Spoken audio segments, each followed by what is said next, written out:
Cette énergie, ce rythme qui donne envie de danser, ce sont les Super Soul Brothers. Le groupe béarnais a enflammé les transhumances musicales de Las samedi soir en première partie des Californiens de Toto. Et même si beaucoup avaient fait le déplacement pour voir les têtes d'affiche, le charme a vite opéré.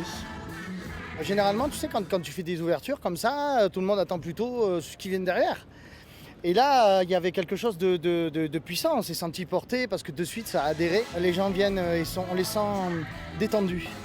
Et donc, c'est propice à faire la fête ensemble et à avoir une espèce d'interaction et d'interactivité qui est jouissive, je trouve.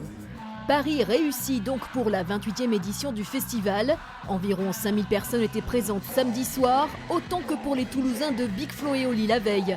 Un public d'habitués, séduit par une programmation éclectique et ambitieuse. C'est une bonne ambiance, c'est festif, on se connaît, souvent on retrouve les mêmes personnes.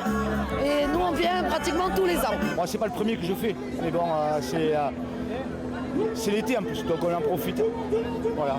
C'est vrai qu'il n'y a pas souvent des choses comme ça dans la région, alors surtout des groupes aussi importants dans les festivals. Même si entre le cachet du groupe et les exigences de la production américaine, avoir Toto sur scène n'est pas une mince affaire. Pour la commune béarnaise, cela en valait la peine. Ce qui est sûr, c'est qu'en termes de notoriété, d'image, ça fait connaître Las et son environnement, ça c'est sûr. Ce qui est sûr également, c'est que concernant l'hôtellerie, les gîtes, la restauration, pendant, on va dire, 4 jours, 2 jours avant, 2 jours après, il y a une fréquentation avec un public qui cherche à se loger.